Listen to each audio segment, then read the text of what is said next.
All right. Hello. And thank you for joining us for this episode of AMA's Marketing In.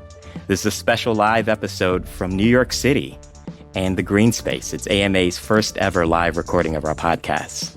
I'm your host, AMA CEO Bennie F. Johnson.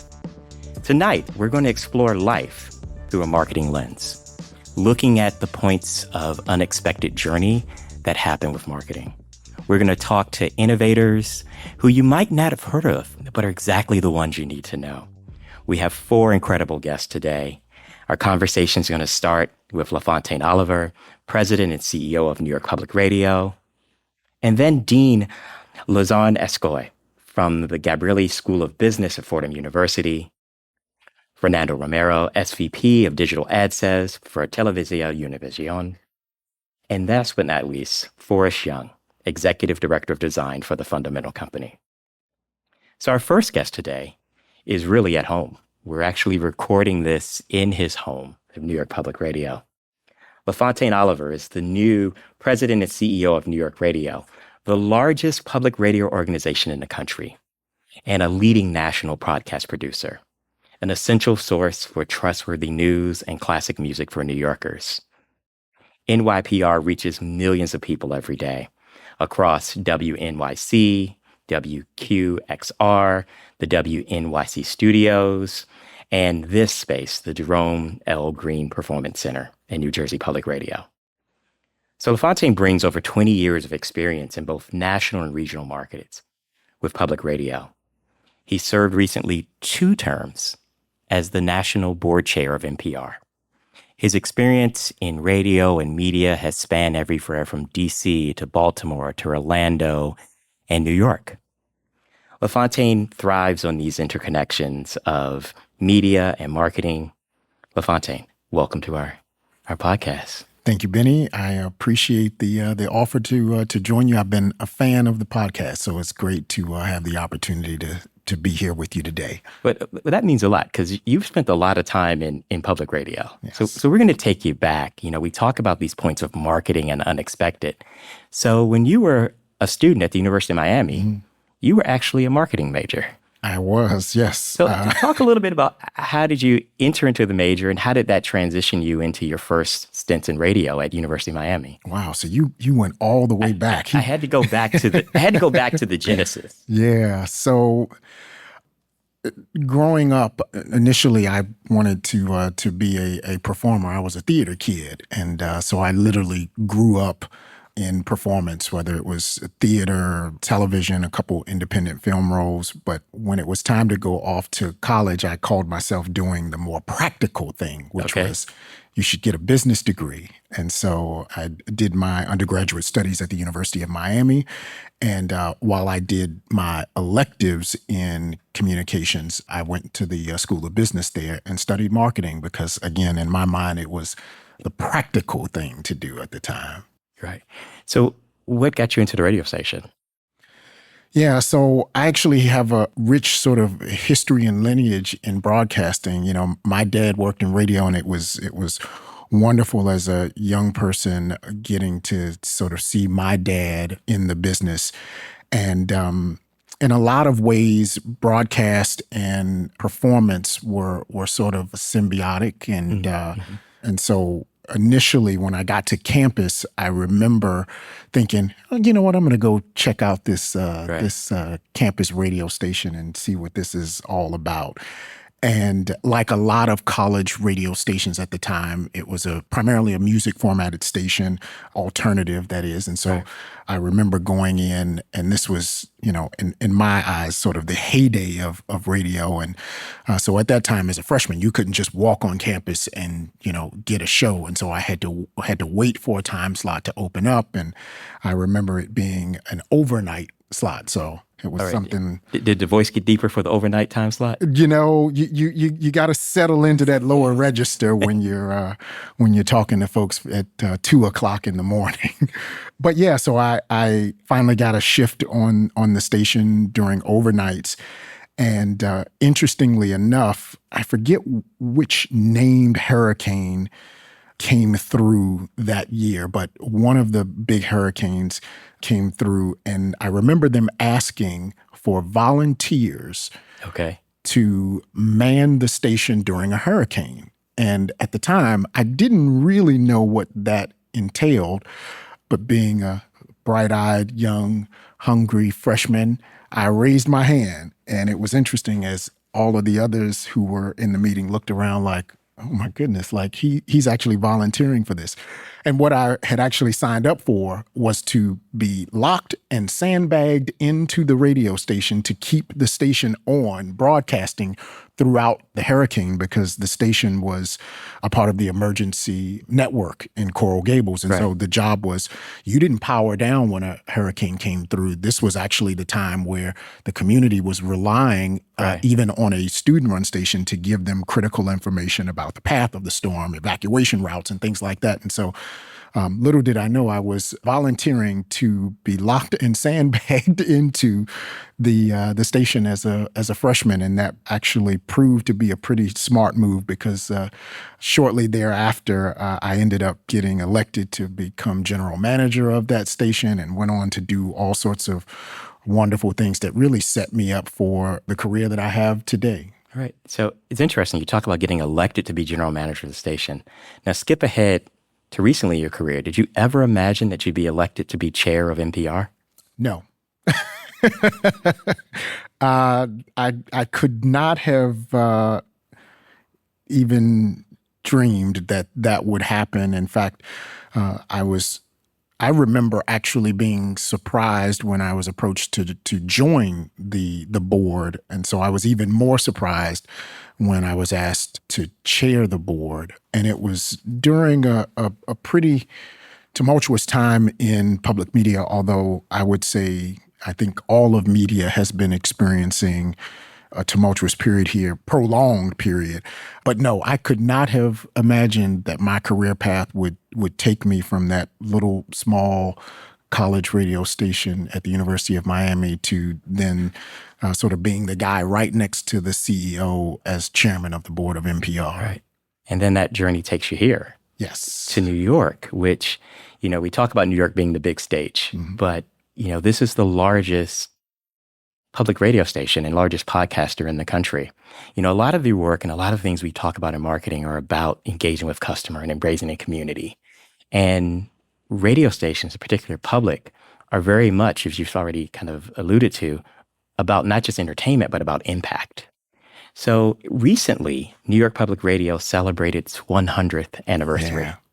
So talk a bit about what New York radio, public radio, has meant to the community and continues to mean to the community here.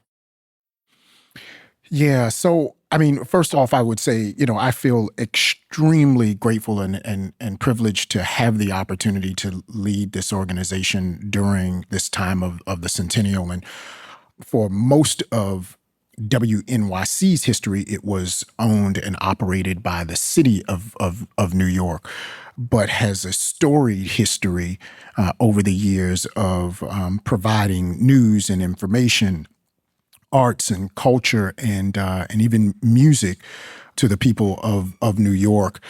And I think it's significant because there's this enduring utility to radio that, I'm proud to sort of be a part of. And oftentimes we think about radio and the news sometimes almost as kind of an insurance policy. It's like they're typically only like a handful of like big news days in a year. And you can think back and it's like, oh, you have a 9/11 or, you have a Hurricane Sandy but when you think about that, it's like how you handle those few big news days in a year really determines where people go and who they rely on the other, 360 days out of the year when, things are not falling apart. And so to know that this station has been here for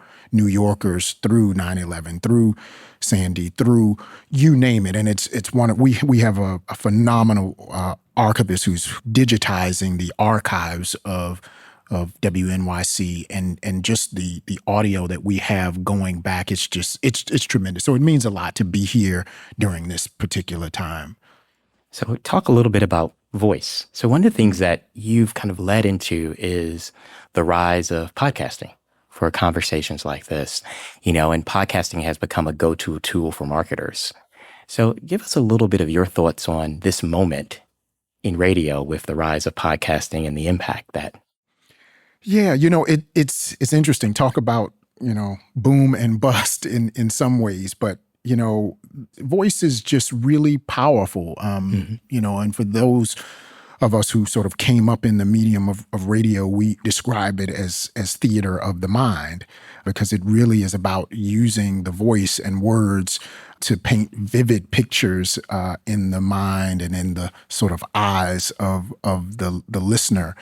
And it's really interesting to sort of be now in a period of, quite honestly, great disruption as it relates to broadcast and media and audio, that both has, opportunities and pitfalls, I would say, when you consider that WNYC in particular was really at the forefront of the podcast movement. And many of the folks who learned and developed the craft here have gone on out into the world and are producing and leading some of the most influential and important outfits in podcasting. And so that's something really, really special to be a part of. It's a renaissance of audio, and it is forcing, I think, organizations like New York Public Radio to think about how we now reinvent ourselves, being both a legacy broadcaster that is still seeking to serve audiences through sort of what we call the terrestrial broadcast waves, but also looking to meet audiences where they are and serve them on cell phones and smart speakers and, computers, and really to bring that intimacy and that power of voice to whatever platform where our listeners may roam is really important. And there have been some real shifts in podcasting that have really sort of changed, I think, the trajectory of podcasting. But we're excited to be a part of, I think, the early sort of stages of that. And, we're going to continue to find ways to push the state of the art and be a part of sort of what's next in audio and audio discovery. When you think about that, any nods that you can give to our audience as to what they should be thinking about if they're thinking about getting into a podcasting space? Wow. I would say it's a crowded space. And so one of the things you certainly want to be thinking about is, what is your sort of where's your right to win? Like, where do you have a particular niche, a particular area where you can shine, where you can provide something that is of value? I think that is really important in an environment where we've gone from content being scarce to, content being in abundance. And so part of the name of the game now is, how do you sort of stand out in a crowded field? So I'm really thinking about that area of distinction, or that place where you really have a right to win. So I'm going to take you back again to University of Miami. Okay. So any marketing lessons that you learned then that still hold true for you today? Oh my goodness, lots of them. So where do I start? So, marketing from a broadcast standpoint is hugely important. There's a quote that I love, and it's been attributed to a number of different people over the years. So I won't say who it comes from, but it says something along the lines of, without marketing or advertising, something terrible happens. Nothing. And I think that was one of the things that I learned back in those early university days, is that, one, as a broadcaster, you have to use all of the tools that you have to market both to people that are listening, Right. so that you are increasing the number of occasions that they listen. You are increasing the amount of time that they spend with you. But in order to grow your audience, you actually have to, you can't sort of preach to the choir. You actually have to do outside marketing in order to induce sampling and to draw people in. And so I learned a lot in those early days about this symbiotic relationship between media and marketing, both what we do with our owned and operated platforms to sort of grow audiences and move audiences, but also how we ideally attract those audiences. And I guess one of the other big lessons that I learned, there's actually a bunch of them, but we've all heard the saying, tell them what you're going to tell them, and then tell them what you told them. Learning that it is that consistency of message. You have to sort of keep driving those messages. And I also learned that, when you're in it, you can get tired of it pretty quickly. Right. It's only until you get absolutely tired of the marketing message to the forward promotion, whether it's, you name it, live and local, news and information, traffic and weather on the 8s, or whatever it is, until you are absolutely tired of it, your audience probably hasn't even begun to sort of get that message, and it hasn't really begun to stick to them in a way that is going to move them forward the way that you want. So those are a few of the lessons that I learned. So in the theme of lessons, I'm going to ask you this. So your son is just starting in his career. Yeah. So what are the lessons that you as LaFontaine as dad coalesce with you as LaFontaine as CEO that you're able to provide for him? Wow, that's a good one. He would probably have some interesting answers for you if he was here. As you know, he is, finding his way quite a bit in the world of social media. And that has sort of really thrust him into a position where he's doing quite a bit of marketing and branding work. And I guess I would sort of back up from the beginning and start and say, my first real advice to him really was that, as a parent, I'm like, man, we've seeded so many things, in you. You have your entire life to go and play it safe and get a job and work for someone. Figure out what it is that you're passionate about and create your own reality. And so I'm really, just proud to see that he took that lesson and he's doing that. But then to sort of bring that forward, I think one of the messages that or lessons that I try to instill in him is change and the pace of change. Right. Whatever you think is the answer for today, count on it being different tomorrow. And so, get used to change. That is another lesson. And then I think the other thing I've been really trying to get him to understand is brand extensions. So you may be doing this right now today. Think about all of the other ways you can branch and splinter that off into extensions of that brand to extend your career, extend your reach, extend your relevance. And that then becomes really valuable as you are interacting with brands. Wow. That's really powerful on that. Do we think LJ's listening? We'll make sure we'll make sure he gets to listen to this one. Does. But I love the conversation because you have an opportunity to mentor and lead with him, but you're also being reinforced and learning from his experience. Oh, absolutely. Kind of an unexpected world of being a content creator and how that changes some of the norms that we studied and grew up with, right? Oh, absolutely. I mean, and it's really interesting now because, he spent, a bunch of years, watching me in the business. And now he is, sort of translating that for folks his age and having quite a bit of success. In fact, to be completely honest, I mean, he's a part of the disruption that, we are feeling in, traditional in traditional legacy media. Right. Part of the challenge that I think a lot of us are experiencing right now is sort of the pullback in the ad market.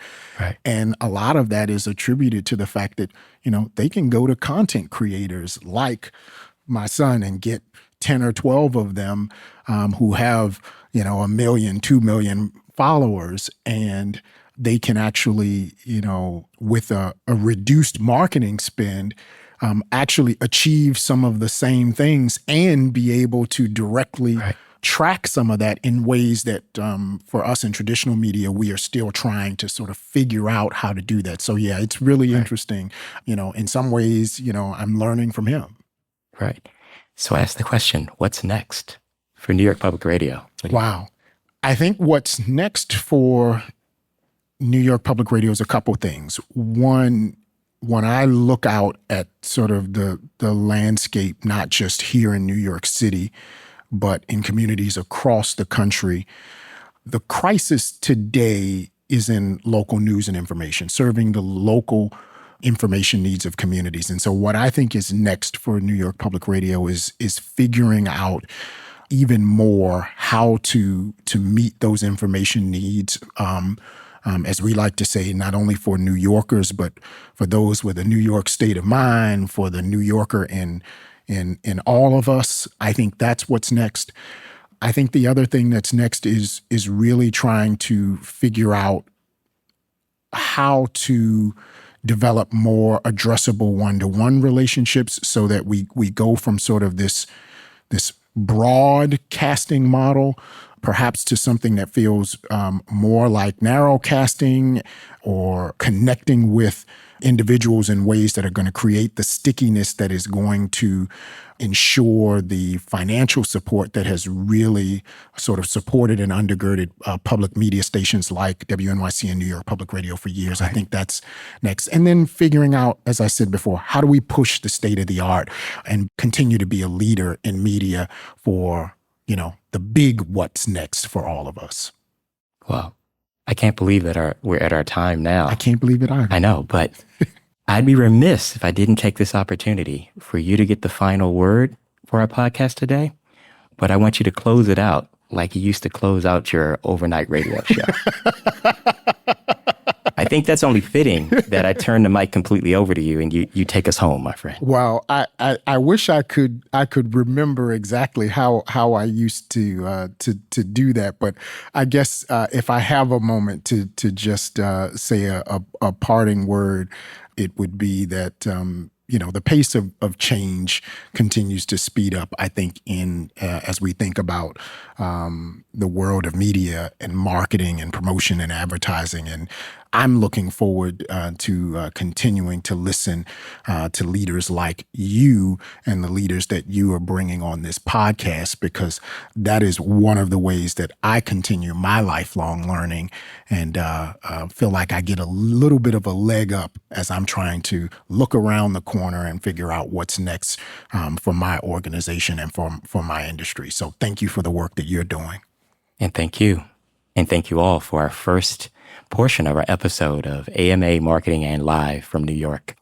Once again, I'm your host, Bennie F. Johnson, AMA CEO. Thank you. All right. So we like to keep things really agile and flexible and dynamic.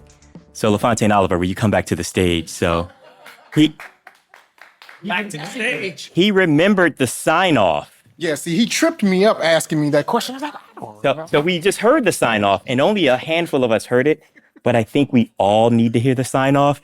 So we're going to record this and punch this in as a bonus part of the episode. So I'm my corny sign-off. So here it is. Here we are at the end of another AMA Marketing and Podcast, our episode. We're going to have LaFontaine Oliver close us out. So my sign-off was, yesterday's tomorrow will always end up today. So say what you mean and always mean what you say. I'm out.